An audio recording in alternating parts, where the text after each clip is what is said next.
ಒಬ್ಬ ವ್ಯಕ್ತಿ ಅಂದ್ರೆ ತನ್ನ ಮುಖಕ್ಕೆ ಹೊಡೆದಂತೆ ಸತ್ಯ ಹೇಳುವ ಗುಣದಿಂದಾಗಿಯೇ ತನ್ನ ಅತ್ಯಮೂಲ್ಯ ಸಂಬಂಧಗಳನ್ನ ಕಳ್ಕೊಳ್ಳೋದನ್ನ ನಾವು ಬಹಳ ಸಲ ಗಮನಿಸಿರ್ತೀವಿ ಅಲ್ವಾ? ಹೌದು, ಖಂಡಿತ. ಅಂಥವರನ್ನ ನಾವು ದಿನನಿತ್ಯ ನೋಡ್ತಿರ್ತೀವಿ. ಈ ಒರಟು ಸ್ವಭಾವ, ಆ ಸಿಡುಕುತನ ಇದೇ ಅವರ ಯಶಸ್ಸಿಗೆ ದೊಡ್ಡ ಶತ್ರು ಅಂತ ಜಗತ್ತು ಅಂದುಕೊಳ್ಳುತ್ತೆ. ನಿಜ, ಮೇಲ್ನೋಟಕ್ಕೆ ಹಾಗೆ ಅನ್ಸುತ್ತೆ. ಆದ್ರೆ ಅದೇ ಪ್ರಾಮಾಣಿಕತೆ, ಅದೇ ಒರಟುತನ ಮುಂದ್ಬರುವ 5 ದಿನಗಳಲ್ಲಿ ಅವರಿಗೆ ಅನಿರೀಕ್ಷಿತ ಬೃಹತ್ ಯಶಸ್ಸನ್ನ ತಂದುಕೊಡುತ್ತೆ ಅಂದ್ರೆ ನಂಬೋಕಾಗತ್ತಾ? ನಮ್ಮೋಕೆ ಸ್ವಲ್ಪ ಕಷ್ಟನೇ. ಆದ್ರೆ ಮೂಲ ಮಾಹಿತಿ ಹೇಳ್ತಿರೋದು ಅದನ್ನೇ. ಕರೆಕ್ಟ್. ಇಂದಿನ ನಮ್ಮ ಈ ಒಳನೋಟದಲ್ಲಿ ನಾವು ಕೇವಲ ಒಂದು ಸಾಂಪ್ರದಾಯಿಕ ಜ್ಯೋತಿಷ್ಯದ ವರದಿಯನ್ನ ಮಾತ್ರ ಬಿಡಿಸಿ ನೋಡ್ತಾ ಇಲ್ಲ. ಅಂದ್ರೆ ಇದೊಂದು ರೆಗ್ಯುಲರ್ ಭವಿಷ್ಯವಾಣಿ ಅಲ್ಲ. ಖಂಡಿತ ಅಲ್ಲ.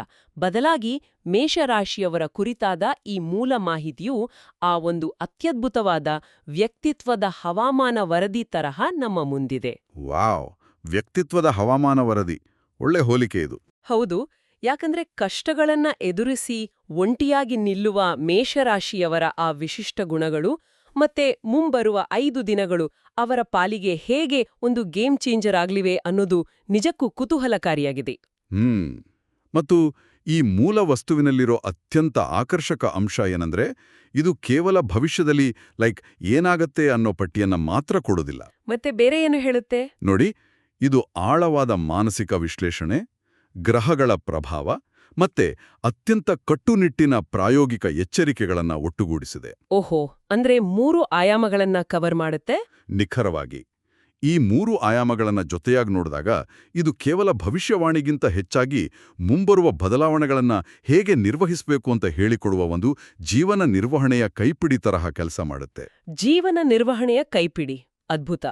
ಈ ಮಾಹಿತಿಯನ್ನ ಓದ್ತಿರುವಾಗ ನನಗಂತೂ ಇದೊಂದು ಡಾರ್ಕ್ ಸೂಪರ್ ಹೀರೋ ಕಥೆಯ ಆರಂಭದ ತರಹ ಅನಿಸ್ತು. ಡಾರ್ಕ್ ಸೂಪರ್ ಹೀರೋ ಹೇಗೆ ಅಂತ ಅಂದ್ರೆ ಬಹಳಷ್ಟು ಕಷ್ಟಗಳನ್ನ ಎದುರಿಸಿದ, ಒಳಗೆ ಅಪಾರವಾದ ಸೂಕ್ಷ್ಮತೆ ಮತ್ತು ಕರುಣೆ ಇರೋ, ಆದ್ರೆ ಹೊರಗಡೆ ಜಗತ್ತಿಗೆ ಬಹಳ ಕಠಿಣವಾಗಿ ಸಿಡುಕನಂತೆ ಕಾಣೋ ನಾಯಕನ ಕಥೆ ತರ. ಕರೆಕ್ಟ್. ಮೇಷರಾಶಿಯವರ ಸ್ವಭಾವದ ಬಗ್ಗೆ ಮೂಲದಲ್ಲಿ ಹೇಳಿರೋ ಮಾತುಗಳು ಆಸಕ್ತಿದಾಯಕವಾಗಿದೆ. ಹೌದು, ಅವರ ಮೂಗಿನ ಮೇಲೆ ಯಾವಾಗ್ಲೂ ಕೋಪ ಇರುತ್ತಂತೆ, ಆದ್ರೆ ಆ ಕೋಪದ ಹಿಂದಿರೋದು ಅತ್ಯಂತ ಶುದ್ಧ ಮನಸ್ಸು ಅಂತ ಮೂಲ ಹೇಳುತ್ತೆ. ನಿಜ. ಜಗತ್ತು ಏನೇ ಅಂದುಕೊಂಡ್ರೂ ಸುಳ್ಳು ಹೇಳೋಕೆ ಬಾರ್ದ, ಮೊಕ್ಕೆ ಹೊಡೆದಂತೆ ಸತ್ಯ ಹೇಳುವ ಪ್ರಾಮಾಣಿಕತೆ ಅವರದು. ಆದ್ರೆ ಇಲ್ಲೇ ನನಗೆ ಒಂದು ಬಹುದೊಡ್ಡ ಪ್ರಶ್ನೆ ಕಾಡೋದು. ಕೇಳಿ. ಯಾವುದೇ ಮುಲಾಜ ಇಲ್ಲದೆ ಸತ್ಯ ಹೇಳುವ ಅವರ ಈ ಗುಣ ಅವರಿಗೆ ನಿಜಕ್ಕೂ ವರಾನಾ? ಅಂದ್ರೆ ಸತ್ಯ ಹೇಳಿ ಇದ್ದದ್ದನ್ನ ಇದ್ದ ಹಾಗೆ ಮಾತ್ನಾಡಿ ಸಂಬಂಧಗಳನ್ನ ಕಳ್ಕೊಂಡದು ಒಂದ್ ರೀತಿಯಲ್ಲಿ ತಮ್ಮ ಯಶಸ್ಸಿನ ದಾರಿಗೆ ತಾವೇ ಮುಳ್ಳು ಬೇಲಿ ಹಾಕ್ಕೊಂಡಾಗೆ ಅಲ್ವಾ? ನೋಡಿ, ಸಾಮಾನ್ಯ ದೃಷ್ಟಿಯಿಂದ ನೋಡಿದ್ರೆ ಹಾಗೆ ಅನ್ಸೋದು ಸಹಜ. ಆದರೆ ಮೂಲ ಮಾಹಿತಿಯು ಈ ವಿರೋಧಾಭಾಸವನ್ನ ಬೇರೆದೇ ದೃಷ್ಟಿಕೋನದಲ್ಲಿ ವಿಶ್ಲೇಷಿಸುತ್ತೆ. ಬೇರೆ ದೃಷ್ಟಿಕೋನ ಅಂದ್ರೆ? ಮುಖಕ್ಕೆ ಹೊಡೆದಂತೆ ಸತ್ಯ ಹೇಳೋದ್ರಿಂದ ಕೆಲವರು ದೂರ ಆಗ್ತಾರೆ ಅನ್ನೋದು ಅವರಿಗೆ ಚೆನ್ನಾಗಿ ಗೊತ್ತಿರುತ್ತೆ. ಓ, ಅವರಿಗೆ ಅರಿವಿರುತ್ತೆ. ಖಂಡಿತ ಇರುತ್ತೆ. ಆದ್ರೂ ಅವರು ತಮ್ಮ ಸ್ವಭಾವನ ಬದಲಾಯಿಸ್ಕೊಳ್ಳೋದಿಲ್ಲ. ಯಾಕೆಂದ್ರೆ ಅವರಿಗೆ ಈ ನಟನೆ ಅಥವಾ ಮುಖವಾಡ ಹಾಕ್ಕೊಳ್ಳೋದಕ್ಕಿಂತ ಸತ್ಯವೇ ಹೆಚ್ಚು ಮುಖ್ಯ ಆಗಿರುತ್ತೆ. ವಾವ್, ರಾಜಿ ಮಾಡಿಕೊಳ್ಳದ ವ್ಯಕ್ತಿತ್ವ. ಹೌದು. ಇದರ ಪರಿಣಾಮವಾಗಿ ಅವರು ಅನುಭವಿಸುವ ಒಂಟಿತನ ಇದೆಯಲ್ಲ, ಅದು ಅವರನ್ನ ದುರ್ಬಲ ಮಾಡೋದಿಲ್ಲ, ಬದಲಾಗಿ ಮಾನಸಿಕವಾಗಿ ಅತ್ಯಂತ ಕಠಿಣವಾಗಿ ರೂಪಿಸುತ್ತೆ. ಅಂದ್ರೆ ಒಂಟಿತನನೇ ಅವರ ಆಯುಧ ಆಗುತ್ತೆ. ನಿಖರವಾಗಿ. ಕಷ್ಟದ ಸಮಯದಲ್ಲೇ ಅವರು ಇತರರ ಮುಂದೆ ತಮ್ಮ ದುಃಖ ತೋಡ್ಕೊಳ್ಳೋದಿಲ್ಲ. ಅಷ್ಟೇ ಅಲ್ಲ, ತಮ್ಮವರಿಗಾಗಿ ನಿದ್ದೆ ಬಿಟ್ಟು ಸ್ವಂತ ಕಷ್ಟಗಳನ್ನ ಬದಿಗೊತ್ತಿ ಶ್ರಮಿಸುವ ಅಸಾಧಾರಣ ನಾಯಕತ್ವದ ಗುಣ ಅವರಲ್ಲಿದೆ ಅಂತ ಮೂಲ ಹೇಳುತ್ತೆ. ಓಹೋ. ಈ ವರ್ಷಗಳ ಕಠಿಣ ಪರಿಶ್ರಮ, ಆ ನೋವು ಮತ್ತು ಮಾನಸಿಕ ದೃಢತೆಯೇ ಮುಂಬರುವ ಆ 5 ದಿನಗಳ ಯಶಸ್ಸಿಗೆ ಬುನಾದಿ. ಅಂದ್ರೆ ಇಷ್ಟು ದಿನದ ಕಷ್ಟ ಸುಮ್ಮನೆ ವೇಸ್ಟ್ ಆಗಿಲ್ಲ. ಖಂಡಿತ ಇಲ್ಲ. ಕಷ್ಟಗಳು ಅವರಿಗೆ ಕೇವಲ ನೋವನ್ನ ಕೊಟ್ಟಿಲ್ಲ, ಬದಲಾಗಿ ಒಂದು ಬಗೆಯ ಸಂಯುಕ್ತ ಬುದ್ಧಿವಂತಿಕೆ ಅಥವಾ ಕಾಂಪೌಂಡ್ ಇಂಟೆಲಿಜೆನ್ಸ್ನ ಕಲಿಸಿದೆ. Compound intelligence. ಹೌದು. ಪರಿಸ್ಥಿತಿಗಳನ್ನ ಮತ್ತೆ ಜನರನ್ನ ಅಳಿಯುವ ನಿಖರವಾದ ಮಾಪನವನ್ನ ಈ ಒಂಟಿತನವೇ ಅವರಿಗೆ ಒದಗಿಸಿಕೊಟ್ಟಿದೆ. ಆ ಸಂಯುಕ್ತ ಬುದ್ಧಿವಂತಿಕೆ ಅನ್ನೋ ಪರಿಕಲ್ಪನೆ ನಿಜಕ್ಕೂ ಆಳವಾಗಿದೆ. ಅದು ಕೇವಲ ಪುಸ್ತಕದ ಜ್ಞಾನ ಅಲ್ಲ, ಜೀವನದ ಪೆಟ್ಟುಗಳಿಂದ ಕಲಿತ ಪಾಠ. ಹೌದು, ಪ್ರಾಕ್ಟಿಕಲ್ ಪಾಠ. ಸರಿ, ಈಗ ಆ ಬಹುನಿರೀಕ್ಷಿತ 5 ದಿನಗಳ ಮಹತ್ವದ ತಿರುವಿನ ಬಗ್ಗೆ ವಿಶ್ಲೇಷಿಸೋಣ. ಆ 5 ದಿನಗಳಲ್ಲಿ ಆಗುವ ಬದಲಾವಣೆಗಳು ಸಂಗಪುಟ್ಟದಲ್ಲ ಅಂತ ಮೂಲ ಸ್ಪಷ್ಟವಾಗಿ ಹೇಳುತ್ತೆ. ಹೌದು. ಸಾಲದ ಬಾಧೆಯಿಂದ ಮುಕ್ತಿ, ಸಿಲುಕುಕೊಂಡ ಹಣ ಅನಿರೀಕ್ಷಿತವಾಗಿ ವಾಪಸ್ ಬರೋದು ಮತ್ತು ತೀವ್ರತರವಾದ ಆರ್ಥಿಕ ಸುಧಾರಣೆಯಾಗುತ್ತೆ ಅಂತ ಹೇಳಲಾಗಿದೆ. ಅದರ ಜೊತೆಗೆ ಬೇರೆ ಕ್ಷೇತ್ರಗಳಲ್ಲೂ ಲಾಭ ಇದೆ. ಕರೆಕ್ಟ್. ವಿದ್ಯಾರ್ಥಿಗಳಿಗೆ ಏಕಾಗ್ರತೆ, ಉದ್ಯಮಿಗಳಿಗೆ ಹೊಸ ಒಪ್ಪಂದ, ಉದ್ಯೋಗಿಗಳಿಗೆ ಬಡ್ತಿ, ಜೊತೆಗೆ 2 ಪ್ರಮುಖ ಶುಭಸುದ್ದಿಗಳ ಬಗ್ಗೆನೂ ಉಲ್ಲೇಖ ಇದೆ. ಮದುವೆ ವಿಚಾರ ಅಲ್ವಾ? ಹೌದು. ಮದುವೆಗಾಗಿ ಕಾಯ್ತಿರುವವರಿಗೆ ಕಂಕಣ ಭಾಗ್ಯ ಮತ್ತು ಮಕ್ಕಳ ನಿರೀಕ್ಷೆಯಲ್ಲಿರುವವರಿಗೆ ಶುಭ ಲಕ್ಷಣಗಳು ಗೋಚರಿಸುತ್ತೆ ಅಂತ ಹೇಳಲಾಗಿದೆ. ಆದ್ರೆ ಇಲ್ಲಿ ಕುತೂಹಲದ ವಿಷಯ ಏನಂದ್ರೆ, ಮೂಲ ಇದಕ್ಕೆ ನೀಡುವ ಜ್ಯೋತಿಷ್ಯದ ಲೆಕ್ಕಾಚಾರ. ಆ ನಕ್ಷತ್ರಗಳ ಪಾದಗಳ ಲೆಕ್ಕಾಚಾರ. ಹೌದು. ಅಶ್ವಿನಿ ನಕ್ಷತ್ರದ 1, 2, 3, 4 ಪಾದಗಳು, ಆಮೇಲೆ ಭರಣಿ ನಕ್ಷತ್ರದ 2, 3 ಪಾದಗಳು ಮತ್ತು ರೇವತಿ ನಕ್ಷತ್ರದ 1, 2, 3, 4 ಪಾದಗಳು. ಹೀಗೆ ಒಟ್ಟು 9 ಪಾದಗಳ ಪ್ರಭಾವ ಅಂತ ಮೂಲ ಹೇಳುತ್ತೆ. ಅದೇ ನನ್ನ ಪ್ರಶ್ನೆ ಏನಂದ್ರೆ, ಈ ನಿರ್ದಿಷ್ಟ ನಕ್ಷತ್ರಗಳೇ ಯಾಕೆ? ಈ ಪಾದಗಳು ಅಂದ್ರೆ ಏನು? ಇವು ಹೇಗೆ ಕೆಲಸ ಮಾಡ್ತವೆ? ಇಲ್ಲಿ ನಾವು ಜ್ಯೋತಿಷ್ಯದ ಹಿಂದಿರೋ ಕಾರ್ಯವಿಧಾನವನ್ನ ಅಂದ್ರೆ ಮೆಕ್ಯಾನಿಸಮ್ನ ಅರ್ಥ ಮಾಡ್ಕೋಬೇಕು. ಆಕಾಶದಲ್ಲಿರೋ ನಕ್ಷತ್ರ ಪುಂಜಗಳನ್ನ ಜ್ಯೋತಿಷ್ಯ ವಿಭಜಿಸುವ ರೀತಿಯೇ ಈ ಪಾದಗಳು. ಹೋ, ಅಂದ್ರೆ ಅದೊಂದು ರೀತಿಯ ಅಳತೆಗೋಲು. ಖಂಡಿತ. ಈಗ ಅಶ್ವಿನಿ ನಕ್ಷತ್ರದ ಬಗ್ಗೆ ನೋಡೋಣ. ಅಶ್ವಿನಿ ನಕ್ಷತ್ರ ವೇಗ ಮತ್ತು ಚಿಕಿತ್ಸೆ ಅಂದ್ರೆ ಹೀಲಿಂಗ್ಗೆ ಸಂಬಂಧಿಸಿದ್ದು. ಓಹೋ, ವೇಗ ಮತ್ತು ಹೀಲಿಂಗ್. ಹೌದು. ಇದರ 4 ಪಾದಗಳು ಆಕ್ಟಿವ್ ಆಗಿವೆ ಅಂದ್ರೆ ಯಾವುದೇ ಕೆಲಸ ಅಥವಾ ಆರ್ಥಿಕ ಚೇತರಿಕೆ ಅತಿ ವೇಗವಾಗಿ ಆಗುತ್ತೆ ಅಂತ ಅರ್ಥ. ವಾವ್, ಅಂದ್ರೆ ರಿಸಲ್ಟ್ಸ್ ಫಾಸ್ಟಾಗಿ ಸಿಗುತ್ತಾ? ನಿಖರವಾಗಿ. ಇನ್ನು ಭರಣಿ ನಕ್ಷತ್ರದ 2 ಮತ್ತು 3ನೇ ಪಾದಗಳ ಬಗ್ಗೆ ಹೇಳೋದಾದ್ರೆ, ಭರಣಿ ಅನ್ನೋದು ಹೊರೆಯನ್ನು ಹೊರುವ, ಸಹಿಸಿಕೊಳ್ಳುವ ಮತ್ತು ರೂಪಾಂತರಗೊಳ್ಳುವ ಶಕ್ತಿಯ ಸಂಕೇತ. ರೂಪಾಂತರ ಅಂದ್ರೆ ಟ್ರಾನ್ಸ್ಫಾರ್ಮೇಷನ್. ಹೌದು. ಅಂದ್ರೆ ಇಷ್ಟು ದಿನಗಳ ಕಾಲ ಮೇಷರಾಶಿಯವರು ಹೊತ್ತಿದ್ದ ಆ ಸಾಲ ಅಥವಾ ಜವಾಬ್ದಾರಿಯ ಹೊರೆ ಇದೆಯಲ್ಲ, ಅದು ಈಗ ಫಲ ನೀಡುವ ಸಮಯ ಬಂದಿದೆ ಅಂತ. ಆಹಾ, ಇಷ್ಟು ದಿನದ ಸ್ಟ್ರಗಲ್ ಈಗ ಪೇ ಆಫ್ ಆಗ್ತಿದೆ. ಆಮೇಲೆ ರೇವತಿ ನಕ್ಷತ್ರ. ಕೊನೆಯದಾಗಿ ರೇವತಿ ನಕ್ಷತ್ರದ 4 ಪಾದಗಳು. ರೇವತಿ ಅನ್ನೋದು ಪೂರ್ಣಗೊಳ್ಳುವಿಕೆಯ ಅಂದ್ರೆ ಕಲ್ಮಿನೇಷನ್ ಮತ್ತು ಸಮೃದ್ಧಿಯ ಸಂಕೇತ. ಕಲ್ಮಿನೇಷನ್ ಅಂದ್ರೆ ಒಂದ್ ಸೈಕಲ್ ಮುಗಿಯುತ್ತೆ.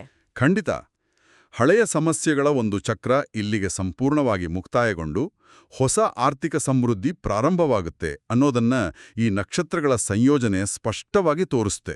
ವಾವ್, ಕೇವಲ ಹೆಸರುಗಳನ್ನ ಲಿಸ್ಟ್ ಮಾಡೋ ಬದಲು ಆ ನಕ್ಷತ್ರಗಳು ಪ್ರತಿನಿಧಿಸುವ ವೇಗ, ರೂಪಾಂತರ ಮತ್ತು ಮುಕ್ತಾಯದ ಹಿಂದಿನ ತರ್ಕವನ್ನ ನೋಡಿದ್ರೆ ಇದೊಂದು ವ್ಯವಸ್ಥಿತವಾದ ಪ್ರಕ್ರಿಯೆ ಅಂತ ಅರ್ಥ ಆಗುತ್ತೆ. ಹೌದು, ಅದಕ್ಕೊಂದು ಸಿಸ್ಟಮ್ಯಾಟಿಕ್ ಲಾಜಿಕ್ ಇದೆ. ಆದ್ರೆ ಇಲ್ಲೇ ನನ್ನ ಮನ್ಸಿನಲ್ಲಿ ಒಂದು ಬಹುದೊಡ್ಡ ಪ್ರಶ್ನೆ ಹುಟ್ಕೊಂಡಿದೆ. ಮೂಲದಲ್ಲಿ ಮೇಷರಾಶಿಯ ಅಧಿಪತಿ ಮಂಗಳ ಗ್ರಹ ಅಂತ ಉಲ್ಲೇಖಿಸಲಾಗಿದೆ. ಮಾರ್ಸ್. ನಾವೆಲ್ಲ ಸಾಮಾನ್ಯವಾಗಿ ಕೇಳಿರೋ ಹಾಗೆ ಮಂಗಳ ಗ್ರಹ ಅಂದ್ರೆ ಯುದ್ಧ, ಆಕ್ರಮಣಕಾರಿ ಶಕ್ತಿ ಅಥವಾ ಅಗ್ರೆಸಿವ್ ಎನರ್ಜಿ ಸಂಕೇತ ಅಲ್ವಾ? ಹೌದು, ಜ್ಯೋತಿಷ್ಯಕಲಿ ಹಾಗೆ ಹೇಳ್ತಾರೆ. ಆದ್ರೆ ಇದೇ ಮೂಲ ಮಾಹಿತಿಯು ಈ 5 ದಿನಗಳಲ್ಲಿ ಮೇಷರಾಶಿಯವರ ಮನಸ್ಸಿಗೆ ಮತ್ತು ಮನೆಗೆ ಸಂಪೂರ್ಣ ಶಾಂತಿ ಸಿಗುತ್ತೆ ಅಂತ ಹೇಳ್ತಿದೆ. ನನಗರ್ಥ ಆಗ್ತಿಲ್ಲ, ಯುದ್ಧದ ಸಂಕೇತವಾದ ಗ್ರಹ ಮನೆಯಲ್ಲಿ ಶಾಂತಿಯನ್ನ ಹೇಗೆ ತರೋಕ್ ಸಾಧ್ಯ? ಇದು ಸಂಪೂರ್ಣವಾಗಿ ಕಾಂಟ್ರಡಿಕ್ಟರಿ, ಅಂದ್ರೆ ವಿರೋಧಾಭಾಸದ ತರ ಕಾಣಿಸ್ತಿಲ್ವಾ? ನೋಡಿ, ಮೇಲ್ನೋಟಕ್ಕೆ ಇದು ವಿರೋಧಾಭಾಸ ಅನಿಸಿದ್ರೂ ಭೌತಶಾಸ್ತ್ರದ ಅಥವಾ ಶಕ್ತಿಯ ನಿಯಮಗಳ ಪ್ರಕಾರ ಅಂದ್ರೆ ಲಾಸ್ ಆಫ್ ಎನರ್ಜಿ ಪ್ರಕಾರ ಇದು ಸಂಪೂರ್ಣ ತಾರ್ಕಿಕವಾಗಿದೆ. ಶಕ್ತಿಯ ನಿಯಮಗಳ ಪ್ರಕಾರನಾ? ಹೇಗೆ? ಮಂಗಳನ ಶಕ್ತಿ ಅಂದ್ರೆ ಕೇವಲ ಕೋಪ ಅಥವಾ ಜಗಳ ಅಲ್ಲ, ಅದು ಅಡೆತಡೆಗಳನ್ನು ಒಡೆಯುವ ಚಾಲನಾ ಶಕ್ತಿ ಅಥವಾ ಡ್ರೈವಿಂಗ್ ಫೋರ್ಸ್ ಅಂತ ಕರಿಬೋದು. ಓಹೋ, ಡ್ರೈವಿಂಗ್ ಫೋರ್ಸ್. ಹೌದು. ಒಂದು ಉದಾಹರಣೆ ತಗೊಳ್ಳಿ. ನದಿಯ ನೀರು ಸರಾಗವಾಗಿ ಹರಿತಿರುವಾಗ ದಾರಿಯಲ್ಲಿ ಒಂದು ದೊಡ್ಡ ಬಂಡೆ ಅಡ್ಡಲಾಗಿ ಬಿದ್ದರೆ ಏನಾಗುತ್ತೆ? ನೀರು ಅಲ್ಲೇ ನಿಂತೋಗುತ್ತೆ, ಮುಂದೆ ಹೋಗೋಕ್ಕಾಗಲ್ಲ. ಕರೆಕ್ಟ್. ನೀರು ನಿಂತು ಕೊಳೆಯಕ್ಕೆ ಶುರುವಾಗುತ್ತೆ. ಇಷ್ಟು ದಿನಗಳಿಂದ ಮೇಷರಾಶಿಯವರ ಜೀವನದಲ್ಲಿ ಸಿಲುಕುಕೊಂಡಿದ್ದ ಹಣ, ಬಗೆಹರಿಯದ ಸಾಲದ ಸಮಸ್ಯೆಗಳು ಮತ್ತೆ ವೃತ್ತಿಪರ ಅಡೆತಡೆಗಳು ಇಂಥದ್ದೇ ಒಂದು ನಿಶ್ಚಲತೆಯನ್ನ ಅಂದ್ರೆ ಸ್ಟ್ಯಾಗ್ನೇಷನ್ನ ಸೃಷ್ಟಿ ಮಾಡಿದ್ವು. ಎಲ್ಲವೂ ಬ್ಲಾಕ್ ಆಗಿತ್ತು. ಹೌದು. ಈಗ ಮಂಗಳನ ಈ ಅಗ್ರೆಸಿವ್ ಎನರ್ಜಿಯನ್ನ ಆ ಅಡ್ಡಾಗಿರೋ ಬಂಡೆನ ಒಡೆದಾಕುವ ಬುಲ್ಡೋಸರ್ ತರಹ ಊಹಿಸ್ಕೊಳ್ಳಿ. Wow, bulldozer. ಮಂಗಳನ ಶಕ್ತಿಯು ಆ ಅಡೆತಡೆಗಳನ್ನ ನಿರ್ದಾಕ್ಷಿಣ್ಯವಾಗಿ ನಾಶ ಮಾಡುತ್ತೆ. ಒಮ್ಮೆ ಆ ಬಂಡೆ ಒಡೆದು ಹೋದ್ಮೇಲೆ ಏನಾಗುತ್ತೆ? ನೀರು ಅಂದ್ರೆ ಹಣಕಾಸು ಮತ್ತು ಅವಕಾಶಗಳು ಸರಾಗವಾಗಿ ಹರಿಯೋಕೆ ಶುರುವಾಗತ್ತೆ. ಓಹೋ, ಆ ನಿರಂತರ ಹರಿವಿನ ಅಂತಿಮ ರಿಸಲ್ಟ್ ಆರ್ಥಿಕ ಶಾಂತಿ. ನಿಖರವಾಗಿ ಆ ನಿರಂತರ ಹರಿವಿನ ಅಂತಿಮ ಫಲಿತಾಂಶವೇ ಆರ್ಥಿಕ ಮತ್ತು ಕೌಟುಂಬಿಕ ಶಾಂತಿ. ಅಂದ್ರೆ ಆಕ್ರಮಣಕಾರಿ ಶಕ್ತಿಯನ್ನ ಸಮಸ್ಯೆಗಳ ವಿರುದ್ಧ ಬಳಸಿದಾಗ ಅಲ್ಲಿ ಶಾಂತಿ ನೆಲೆಯೂರೋದು ಒಂದು ಕರಾರುವಕ್ಕಾದ ಪ್ರಕ್ರಿಯೆ. ಮಂಗಳನ ಶಕ್ತಿಯನ್ನ ಸಮಸ್ಯೆಗಳನ್ನ ಒಡೆಯುವ ಬುಲ್ಡೋಸರ್ಗೆ ಹೋಲಿಸಿದ್ದು ನಿಜಕ್ಕೂ ಅದ್ಭುತವಾಗಿದೆ. ಈಗ ನಾವು ಈ ವಿಶ್ಲೇಷಣೆಯ ಇನ್ನೊಂದು ಅತ್ಯಂತ ಕುತೂಹಲಕಾರಿ ಘಟ್ಟಕ್ಕೆ ಬರೋಣ. ಅದೇ ಆಧ್ಯಾತ್ಮಿಕ ರಕ್ಷಣೆ. ದೈವಿಕ ರಕ್ಷಣೆಯ ವಿಚಾರ. ಹೌದು, ಮೂಲ ಮಾಹಿತಿಯು ಬಹಳ ಸ್ಪಷ್ಟವಾಗಿ ಹೇಳುತ್ತೆ, ಈ 5 ದಿನಗಳಲ್ಲಿ ಮಂಗನ ಈ ತೀವ್ರವಾದ ಶಕ್ತಿಯ ಜೊತೆಗೆ ಒಂದು ಅಪರಿಚಿತ ದೈವಿಕ ಶಕ್ತಿ ರಕ್ಷಣೆಯಾಗಿ ನಿಲ್ಲುತ್ತೆ ಅಂತ. ಹೌದು, ಮೇಷರಾಶಿಯವರ ಆರಾಧ್ಯ ದೈವವಾದ ಹನುಮಂತನ ಕೃಪೆ ಅಂತ ಉಲ್ಲೇಖಿಸಿದ್ದಾರೆ. ಕರೆಕ್ಟ್. ಈ ದೈವಿಕ ರಕ್ಷಣೆಯಿಂದಾಗಿ ಶನಿಗ್ರಹದ ಪ್ರಭಾವ ಕಡಿಮೆಯಾಗುತ್ತೆ, ವಿಳಂಬಗಳು ದೂರವಾಗುತ್ತವೆ ಅಂತ ಕೂಡ ಹೇಳಲಾಗಿದೆ. ಅದಕ್ಕೆ ಕೆಲವು ಆಚರಣೆಗಳನ್ನು ಕೂಡ ಸೂಚಿಸಿದ್ದಾರೆ. ಹೌದು, ಶನಿವಾರದಂದು ಹನುಮಾನ್ ದೇವಸ್ಥಾನಕ್ಕೆ ಹೋಗಿ 5 ವೀಳ್ಯದೆಲೆಗಳನ್ನ ಅರ್ಪಿಸಿ 5 ಪ್ರದಕ್ಷಿಣೆ ಹಾಕುವುದು, ಹಾಗೆಯೇ ಶನಿಯ ವಾಹನವಾದ ಕಾಗೆಗಳಿಗೆ ಆಹಾರ ನೀಡುವುದು. ಹೌದು, ಈ ಆಚರಣೆಗಳು. ಆದ್ರೆ ನನ್ನ ಮಟ್ಟಿಗೆ ಹೇಳೋದಾದ್ರೆ ಇವೆಲ್ಲವೂ ಕೇವಲ ಮಾನಸಿಕ ಆಧಾರ ಅಥವಾ ಒಂದು ತೆರ ಸೈಕಲಾಜಿಕಲ್ ಆಂಕರ್ ಅಷ್ಟೇ ಅಲ್ವಾ? ಸೈಕಲಾಜಿಕಲ್ ಆಂಕರ್ ಅಂತ ಯಾಕನ್ನಿಸ್ತು ನಿಮ್ಗೆ? ಯಾಕಂದ್ರೆ ಕಷ್ಟದ ಸಮಯದಲ್ಲಿ ಮನುಷ್ಯನಿಗೆ ನಾನು ಒಂಟಿಯಲ್ಲ, ನನ್ನ ಹಿಂದೆ ಒಂದು ಶಕ್ತಿ ಇದೆ ಅನ್ನೋ ನಂಬಿಕೆ ಬೇಕಾಗುತ್ತೆ. ದೇವಸ್ಥಾನಕ್ಕೆ ಹೋಗೋದು, ವೀಳ್ಯದೆಲೆ ಕೊಡೋದು ಇವೆಲ್ಲವೂ ಕೇವಲ ನಮ್ಮ ಚಂಚಲ ಮನಸ್ಸನ್ನ ಕೇಂದ್ರೀಕರಿಸಲು ಸಹಾಯ ಮಾಡೋ ಮಾನಸಿಕ ತಂತ್ರಗಳ ತರಹ ಕಾಣಲ್ವಾ? ನೋಡಿ, ಅದು ಆಧುನಿಕ ಮನಃಶಾಸ್ತ್ರದ ದೃಷ್ಟಿಕೋನ ಖಂಡಿತ. ಆದರೆ ಮೂಲ ಮಾಹಿತಿಯು ಇದನ್ನ ಕೇವಲ ಮಾನಸಿಕ ತಂತ್ರ ಅಂತ ಹೇಳ್ತಾ ಇಲ್ಲ. ಮತ್ತೆ ಹೇಗೆ ಚಿತ್ರಿಸ್ತಾ ಇದೆ? ಅದು ಇದನ್ನ ಭೌತಿಕ ಮತ್ತು ವಿಶ್ವವ್ಯಾಪಿ ಶಕ್ತಿಗಳ ಅಂದ್ರೆ ಕಾಸ್ಮಿಕ್ ಫೋರ್ಸಸ್ನ ಸಂಘರ್ಷದಂತೆ ಚಿತ್ರಿಸ್ತಾ ಇದೆ. Cosmic forces? ಹೌದು. ಜ್ಯೋತಿಷ್ಯದ ಪ್ರಕಾರ ಶನಿ ಅನ್ನೋದು ವಿಳಂಬ ಅಂದ್ರೆ ಡಿಲೇ, ತಡೆ ಮತ್ತು ಕರ್ಮದ ಭಾರವನ್ನ ಪ್ರತಿನಿಧಿಸುವ ಗ್ರಹ. ಶನಿಯ ಪ್ರಭಾವ ಇದ್ದಾಗ ಅವಕಾಶಗಳು ಕೈಗೆ ಬಂದಂತೆಯೇ ಬಂದು ಜಾರಿ ಹೋಗ್ತವೆ. ಓ, ಇದು ಬಹಳ ಜನರಿಗೆ ಆಗುವ ಅನುಭವ. ಮತ್ತೊಂದೆಡೆ ಹನುಮಂತನು ಸಂಪೂರ್ಣ ಏಕಾಗ್ರತೆ, ನಿಷ್ಠೆ ಮತ್ತು ಅತಿ ಹೆಚ್ಚು ಕಂಪನದ ಶಕ್ತಿಯ ಅಂದ್ರೆ ಹೈ ಫ್ರೀಕ್ವೆನ್ಸಿ ಎನರ್ಜಿಯ ಸಂಕೇತ. ಓಹೋ. ಮೂಲದ ಪ್ರಕಾರ ಈ ಆಚರಣೆಗಳು ಕೇವಲ ಮನಸ್ಸನ್ನ ಸಮಾಧಾನಪಡಿಸುವ ತಂತ್ರಗಳಲ್ಲ, ಬದಲಾಗಿ ಶನಿಯು ಸೃಷ್ಟಿಸುವ ಆ ವಿಳಂಬದ ವಿಕಿರಣಗಳನ್ನ ಅಥವಾ ರೇಡಿಯೇಷನ್ ಆಫ್ ಡಿಲೇನ ನ್ಯೂಟ್ರಲೈಸ್ ಮಾಡುವ ಕಾಸ್ಮಿಕ್ ಗುರಾಣಿಗಳಾಗಿವೆ. ವಾವ್, ವಿಳಂಬದ ವಿಕಿರಣಗಳನ್ನ ನ್ಯೂಟ್ರಲೈಸ್ ಮಾಡೋದು. ಇನ್ನು ಕಾಗೆಗಳಿಗೆ ಆಹಾರ ನೀಡುವ ವಿಷಯ. ಕಾಗೆಗಳನ್ನ ಶನಿಯ ವಾಹನ ಮತ್ತು ಪೂರ್ವಜರ ಸಂಕೇತ ಅಂತ ನಂಬಲಾಗುತ್ತೆ. ಇದಕ್ಕೆ ಆಹಾರ ನೀಡುವುದು ಅಂದ್ರೆ ನಮ್ಮ ಅಹಂಕಾರವನ್ನ ಬದಿಗೊತ್ತಿ ಪ್ರಕೃತಿಯ ಒಂದು ಸಣ್ಣ ಜೀವಿಗೆ ತಲೆಬಾಗುವುದು. ಅಂದ್ರೆ ನಮ್ಮ ಈಗೋನ ಬಿಡೋದು. ಹೌದು. ಇದು ನಮ್ಮಲ್ಲಿರುವ ಹಳೆಯ ಕರ್ಮದ ಭಾರವನ್ನ ಇಳಿಸುವ ಒಂದು ಸಾಂಕೇತಿಕ ಹಾಗೂ ಪ್ರಾಯೋಗಿಕ ವಿಧಾನ ಅಂತ ಮೂಲ ಪ್ರತಿಪಾದಿಸುತ್ತೆ. ಅರ್ಥವಾಯ್ತು. ಇದು ಕೇವಲ ನಮ್ಮ ಮನಸ್ಸಿನೊಳಗಿನ ಬದಲಾವಣೆ ಅಲ್ಲ, ಹೊರಗಿನ ಶಕ್ತಿಗಳ ಜೊತೆಗಿನ ಹೊಂದಾಣಿಕೆ. ಆದ್ರೆ ಇಲ್ಲೇ ಈ ಇಡೀ ಮೂಲ ಮಾಹಿತಿಯು ನನ್ನನ್ನ ಅಕ್ಷರಶಃ ಗೊಂದಲಕ್ಕೆ ದೂಡಿದ್ದು. ಗೊಂದಲ ಯಾಕೆ? ಇದುವರೆಗೂ ನಾವು ವಿಶ್ಲೇಷಿಸಿದ ಹಾಗೆ ಅಪಾರವಾದ ದೈವಿಕ ಶಕ್ತಿ ನಿಮ್ಮನ್ನ ರಕ್ಷಿಸುತ್ತಿದೆ, ಹನುಮಂತನು ನಿಮ್ಮ ಜೊತೆಗಿದ್ದಾನೆ, ಈ 5 ದಿನಗಳಲ್ಲಿ ಯಾವುದೇ ನಷ್ಟವಿಲ್ಲ, ಎಲ್ಲವೂ ಅದ್ಭುತವಾಗಿರುತ್ತೆ ಅಂತ ಮೂಲ ಖಚಿತವಾಗಿ ಹೇಳುತ್ತೆ ಅಲ್ವಾ? ಹೌದು, ಹೇಳುತ್ತೆ. ಆದ್ರೆ ಮರುಕ್ಷಣವೇ ಅದೇ ಮೂಲ ಅತ್ಯಂತ ಕಟ್ಟುನಿಟ್ಟಿನ ಲೌಕಿಕ ಎಚ್ಚರಿಕೆಗಳನ್ನು ನೀಡುತ್ತೆ. ಹಾಹಾ, ನಿಖರವಾಗಿ ಆರ್ಥಿಕತೆ ಮತ್ತು ದೈನಂದಿನ ನಡವಳಿಕೆಗಳ ಕುರಿತಾದ ಎಚ್ಚರಿಕೆಗಳು. ಹೌದು.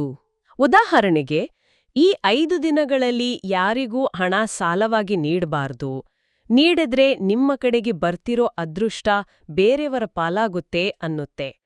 ಅನಗತ್ಯ ಖರ್ಚು ಮಾಡಬಾರ್ದು ಅನ್ನುತ್ತೆ. ಇನ್ನೂ ಇದೆ. ಅಷ್ಟೇ ಅಲ್ಲ, ಸಂಗಾತಿಯೊಂದಿಗೆ ಸಣ್ಣ ಪುಟ್ಟ ಜಗಳವಾದರೂ ಕೋಪಗೊಳ್ಳದೆ ಪ್ರೀತಿಯಿಂದ ಹೆಜ್ಜೆ ಹಿಂದಿಡ್ಬೇಕು. ಇತರರ ಜಗಳದಲ್ಲಿ ನೀವು ಒಳ್ಳೆಯ ಉದ್ದೇಶದಿಂದ ಮಧ್ಯಪ್ರವೇಶಿಸಿದರೂ ಸೋಲುವಿರಿ, ಆದ್ದರಿಂದ ದೂರವಿರಬೇಕು ಅಂತ ಬಹಳ ಸ್ಪಷ್ಟವಾಗಿ ಎಚ್ಚರಿಸುತ್ತೆ. ಹೌದು. ಇದೊಂದು ವಿಚಿತ್ರವಾದ ವಿರೋಧಾಭಾಸ ಅಲ್ವಾ? ಹನುಮಂತನಂತಹ ಪ್ರಬಲ ಶಕ್ತಿ ಕಾಪಾಡ್ತಿದೆ ಎಂದ ಮೇಲೆ ಮನುಷ್ಯ ನಿಶ್ಚಿಂತೆಯಿಂದ ತನಗೆ ತೋಚಿದಂತೆ ಇರಬಹುದಲ್ಲ. ದೈವಿಕ ರಕ್ಷಣೆಗೂ ಮತ್ತು ಮನುಷ್ಯ ತನಗೆ ತಾನೇ ಹಾಕ್ಕೊಳ್ಬೇಕಾದ ಈ ಕಟ್ಟುನಿಟ್ಟಿನ ಗಡಿಗಳಿಗೂ ಏನು ಸಂಬಂಧ? ನೋಡಿ, ಇದು ವಿರೋಧಾಭಾಸ ಖಂಡಿತ ಅಲ್ಲ. ಬದಲಾಗಿ ಇದುವೇ ಈ ಇಡೀ ವಿಶ್ಲೇಷಣೆಯ ಅತ್ಯಂತ ಮೌಲ್ಯಯುತವಾದ ಭಾಗ. ಹೇಗೆ ಅಂತ ವಿವರಿಸ್ತೀರಾ? ದೈವಿಕ ಕೃಪೆ ಅಥವಾ ಅದೃಷ್ಟ ಅನ್ನೋದು ನಿಮಗೊಂದು ಅವಕಾಶದ ಕಿಟಕಿಯನ್ನ ಅಂದ್ರೆ ವಿಂಡೋ ಆಫ್ ಅಪರ್ಚುನಿಟಿನ ತೆರೆದುಕೊಡುತ್ತೆ. ಆದರೆ ಆ ಅವಕಾಶದ ಒಳಗೆ ಪ್ರವೇಶಿಸಿ ಅದನ್ನು ಉಳಿಸಿಕೊಳ್ಳುವ ಜವಾಬ್ದಾರಿ ಸಂಪೂರ್ಣವಾಗಿ ಮನುಷ್ಯನದ್ದೇ ಆಗಿರುತ್ತೆ. ಓ, ಅಂದ್ರೆ ದೇವ್ರು ದಾರಿ ಮಾತ್ರ ತೋರಿಸ್ತಾನೆ. ಹೌದು. ದೇವಸ್ಥಾನಕ್ಕೆ ಹೋದೆ ಅಂತ ಕಣ್ಮುಚ್ಕೊಂಡು ಹೈವೇಯಲ್ಲಿ ನಡೆಯೋಕ್ಕಾಗಲ್ವಾ? ಒಂದು ಸನ್ನಿವೇಶವನ್ನ ಊಹಿಸ್ಕೊಳ್ಳಿ. ಮೇಷರಾಶಿಯವರಿಗೆ ಈ 5 ದಿನಗಳಲ್ಲಿ ಸಿಲುಕುಕೊಂಡಿದ್ದ ದೊಡ್ಡ ಮೊತ್ತದ ಹಣ ವಾಪಸ್ ಬರುತ್ತೆ. ಅವರು ಸಹಜವಾಗಿಯೇ ಉದಾರ ಮನಸ್ಸಿನವರು. ಆ ಕ್ಷಣದಲ್ಲಿ ಅವರ ಪರಿಚಿತರೊಬ್ಬರು ಬಂದು ಸಾಲ ಕೇಳಿದ್ರೆ ಅವರು ಸಂತೋಷದಿಂದ ಕೊಟ್ಟು ಬಿಡಬಹುದು. ಆದ್ರೆ ಮೂಲ ಹೇಳುವುದೇನೆಂದ್ರೆ, ಈ ಹಣ ಕೇವಲ ಕಾಗದದ ನೋಟುಗಳಲ್ಲ, ಮತ್ತೆ ಅದು ಇಷ್ಟು ದಿನಗಳ ಕಷ್ಟದ ನಂತರ ಒಲಿದು ಬಂದಿರುವ ಶಕ್ತಿಯ ಪ್ರವಾಹ, ಅಂದ್ರೆ ಎನರ್ಜೆಟಿಕ್ ಮೊಮೆಂಟಮ್. ಅದನ್ನ ಸಾಲವ ಕೊಟ್ರೆ ನೀವು ನಿಮ್ಮ ಅದೃಷ್ಟದ ಹರಿವನ್ನೇ ಇನ್ನೊಬ್ಬರಿಗೆ ವರ್ಗಾಯಿಸದಂತೆ. ವಾವ್, ಅದೃಷ್ಟನ ಬೇರೆಯವರಿಗೆ ಕೊಟ್ಟ ಹಾಗೆ. ಹೌದು. ಬೇರೆಯವರ ಜಗಳಕ್ಕೆ ಹೋಗ್ಬೇರಿ ಅನ್ನೋ ಮಾತು ಅಷ್ಟೇ. ಮೇಷರಾಶಿಯವರು ಹುಟ್ಟು ಹೋರಾಟಗಾರರು. ಅನ್ಯಾಯ ಕಂಡ್ರೆ ಸುಮ್ಮನೆ ಇರಲ್ಲ. ಖಂಡಿತ, ಅವರು ರಿಯಾಕ್ಟ್ ಮಾಡೇ ಮಾಡ್ತಾರೆ. ಆದರೆ ಈ 5 ದಿನಗಳಲ್ಲಿ ಅವರ ಸಂಪೂರ್ಣ ಶಕ್ತಿ ಅವರ ಸ್ವಂತ ಅಭಿವೃದ್ಧಿಯ ಕಡೆಗೆ ಇರಬೇಕು. ತಮ್ಮ ಎನರ್ಜಿಯನ್ನ ಬೇರೆಯವರ ನಾಟಕಗಳಲ್ಲಿ ಅಂದ್ರೆ ಡ್ರಾಮಾಗಳಲ್ಲಿ ವ್ಯರ್ಥ ಮಾಡಬಾರ್ದು ಅನ್ನೋದು ಈ ಎಚ್ಚರಿಕೆಗಳ ಹಿಂದಿನ ವಾಸ್ತವಿಕ ತರ್ಕ. ಆ ಎನರ್ಜಿಯನ್ನ ವರ್ಗಾಯಿಸುವ ಪರಿಕಲ್ಪನೆ ನಿಜಕ್ಕೂ ಬೆಚ್ಚಿ ಬೀಳುವಂಥದ್ದಿದೆ. ತಮ್ಮ ಶ್ರಮದ ಫಲವನ್ನ ಅರಿವಿಲ್ಲದೆಯೇ ಬೇರೆಯವರಿಗೆ ಹಸ್ತಾಂತರಿಸುವ ಅಪಾಯದ ಬಗ್ಗೆ ಇದು ಎಚ್ಚರಿಸ್ತಾ ಇದೆ. ಹೌದು, ಅದೊಂದು ಎಚ್ಚರಿಕೆ ಗಂಟೆ. ಮತ್ತೆ ಈ ಎಚ್ಚರಿಕೆಗಳಲ್ಲಿ ಬಹಳ ನಿರ್ದಿಷ್ಟವಾದ ಒಂದು ವಿಚಿತ್ರ ಪಾಯಿಂಟ್ ಇದೆ. ಇಂಗ್ಲಿಷ್ ವರ್ಣಮಾಲೆಯ ಆರ್ ಮತ್ತು ಪಿ ಅಕ್ಷರದಿಂದ ಪ್ರಾರಂಭವಾಗುವ ಹೆಸರಿನವರಿಂದ ಸಣ್ಣ ತೊಂದರೆಗಳು ಮತ್ತು ತಪ್ಪು ತಿಳುವಳಿಕೆಗಳು ಬರುವ ಸಾಧ್ಯತೆ ಇದೆ. ಅವರಿಂದ ಎಚ್ಚರದಿಂದ ಇರಬೇಕು ಅಂತ ಮೂಲ ಹೇಳುತ್ತೆ. ಆರ್ ಮತ್ತು ಪಿ ಇದೇನ್ ಕಥೆ? ರಮೇಶ್ ಅಥವಾ ಪ್ರಕಾಶ್ ಅಂತ ಹೆಸರಿದ್ದೋರ್ನೆ ಕಂಡ್ರೆ ಗ್ರಹಗಳಿಗಾಗಲ್ವಾ? ಈ ನಿರ್ದಿಷ್ಟ ಅಕ್ಷರಗಳಿಗೂ ಅದೃಷ್ಟಕ್ಕೂ ಏನ್ ಸಂಬಂಧ? ಈ ಪ್ರಶ್ನೆ ಬಹಳ ರೋಚಕವಾಗಿದೆ. ಜ್ಯೋತಿಷ್ಯದಲ್ಲಿ ಹೆಸರುಗಳನ್ನ ಕೇವಲ ಗುರುತಿನ ಚೀಟಿ ಅಂತ ಪರಿಗಣಿಸೋದಿಲ್ಲ. ಬದಲಾಗಿ ಅವುಗಳನ್ನ ಶಬ್ದದ ಕಂಪನಗಳು ಅಥವಾ ಫೋನೆಟಿಕ್ ವೈಬ್ರೇಷನ್ಸ್ ಅಂತ ನೋಡಲಾಗುತ್ತೆ. ಓಹೋ, ಫೋನೆಟಿಕ್ ವೈಬ್ರೇಷನ್ಸ್. ಹೌದು. ವೇದ ಜ್ಯೋತಿಷ್ಯದ ಸಂಖ್ಯಾಶಾಸ್ತ್ರ ಅಂದ್ರೆ ನ್ಯೂಮರಾಲಜಿ ಮತ್ತು ನಾಮನಕ್ಷತ್ರಗಳ ನಿಯಮದಂತೆ ಪ್ರತಿಯೊಂದು ಅಕ್ಷರವೂ ಒಂದೊಂದು ಗ್ರಹ ಅಥವಾ ನಕ್ಷತ್ರದ ಶಕ್ತಿಗೆ ಒಳಪಟ್ಟಿರುತ್ತೆ. ಅಂದ್ರೆ ಆ ಅಕ್ಷರಗಳಿಗೆ ನಿರ್ದಿಷ್ಟ ಶಕ್ತಿ ಇರುತ್ತಾ? ಕರೆಕ್ಟ್. ಉದಾಹರಣೆಗೆ ಆರ್ ಮತ್ತು ಪಿ ಅಕ್ಷರಗಳು ಪ್ರತಿನಿಧಿಸುವ ನಾದ ಇದೆಯಲ್ಲ, ಅಂದ್ರೆ ಸೌಂಡ್ ಫ್ರೀಕ್ವೆನ್ಸೀಸ್, ಅದು ಪ್ರಸ್ತುತ ಮೇಷರಾಶಿಯಲ್ಲಿ ಸಂಚರಿಸುತ್ತಿರುವ ಮಂಗಳನ ತೀವ್ರವಾದ ಶಕ್ತಿಯೊಂದಿಗೆ ಘರ್ಷಣೆ ಉಂಟು ಮಾಡಬಹುದು. ಘರ್ಷಣೆ ಅಂದ್ರೆ ಕ್ಲಾಶ್ ಆಗುತ್ತೆ. ಹೌದು. ಇದರರ್ಥ ಆ ಹೆಸರಿನ ವ್ಯಕ್ತಿಗಳು ಕೆಟ್ಟವರು ಅಂತಲ್ಲ. ಬದಲಾಗಿ ಈ ನಿರ್ದಿಷ್ಟ 5 ದಿನಗಳಲ್ಲಿ ಆ ವ್ಯಕ್ತಿಗಳೊಂದಿಗೆ ವ್ಯವಹರಿಸುವಾಗ ನಿಮ್ಮ ಮತ್ತು ಅವರ ನಡುವಿನ ಸಂವಹನದ ಆವರ್ತನ ಅಂದ್ರೆ ಕಮ್ಯುನಿಕೇಷನ್ ಫ್ರೀಕ್ವೆನ್ಸಿ ತಾಳೆ ಆಗೋದಿಲ್ಲ.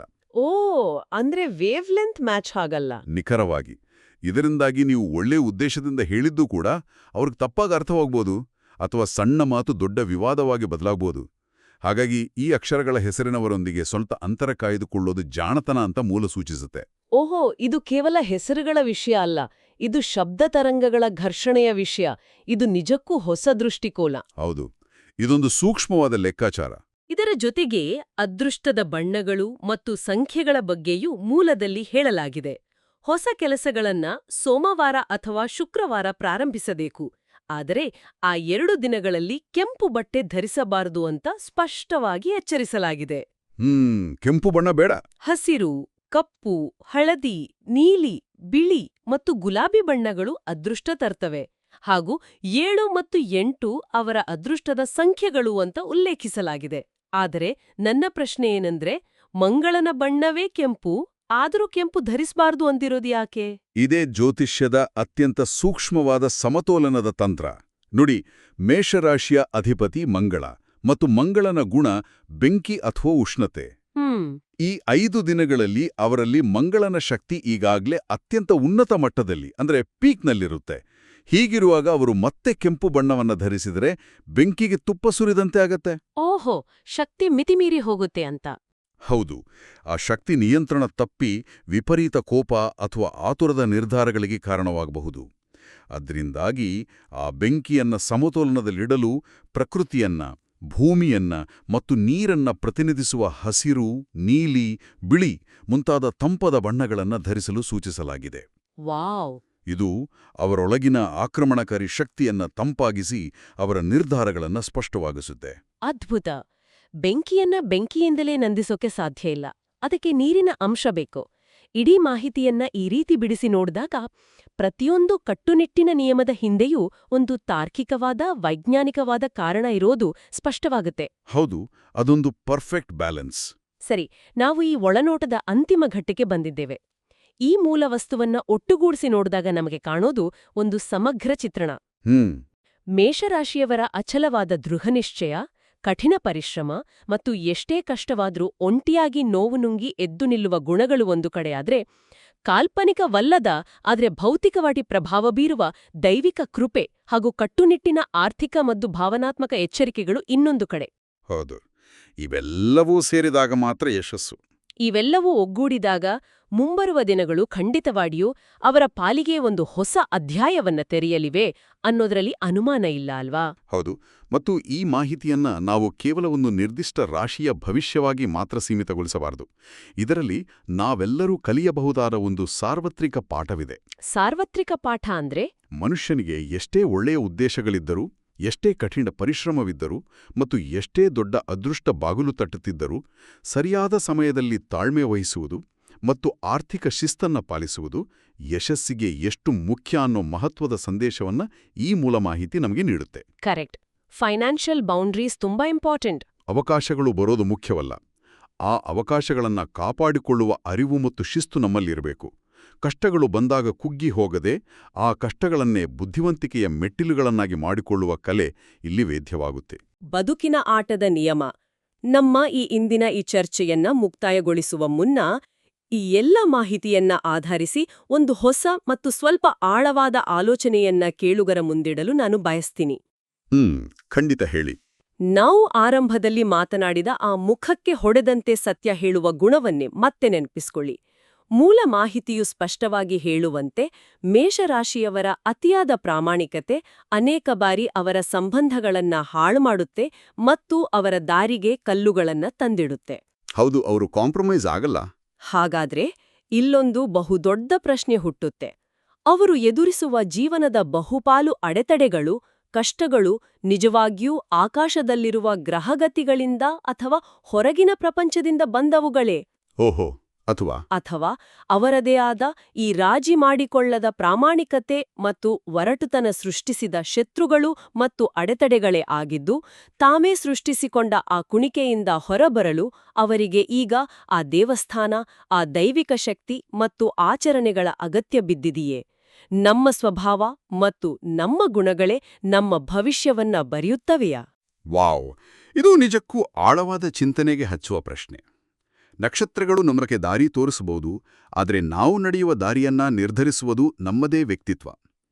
ನಮ್ಮ ಸ್ವಭಾವವೇ ನಮ್ಮ ಯಶಸ್ಸು ಮತ್ತು ವೈಫಲ್ಯದ ಅತಿದೊಡ್ಡ ವಾಸ್ತುಶಿಲ್ಪಿ.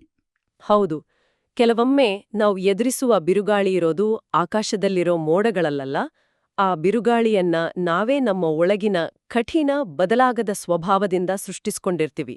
ನಿಜ. ಈ ಒಂದು ಆಲೋಚನೆಯೊಂದಿಗೆ ಇಂದಿನ ನಮ್ಮ ಈ ಒಳನೋಟವನ್ನ ಇಲ್ಲಿಗೆ ಮುಕ್ತಾಯಗೊಳಿಸೋಣ. ಈ ಜ್ಞಾನ, ಗ್ರಹಗಳ ಚಲನೆಯ ಹಿಂದಿರುವ ತರ್ಕ ಮತ್ತು ಈ ಎಚ್ಚರಿಕೆಗಳು ಮುಂದಿನ ಹೆಜ್ಜೆಗಳಿಗೆ ಬೆಳಕಾಗ್ಲಿ. ಶೀಘ್ರದಲ್ಲೇ ಮತ್ತೊಂದು ಆಸಕ್ತಿದಾಯಕ ವಿಷಯದೊಂದಿಗೆ ಭೇಟಿಯಾಗೋಣ. ವಂದನೆಗಳು.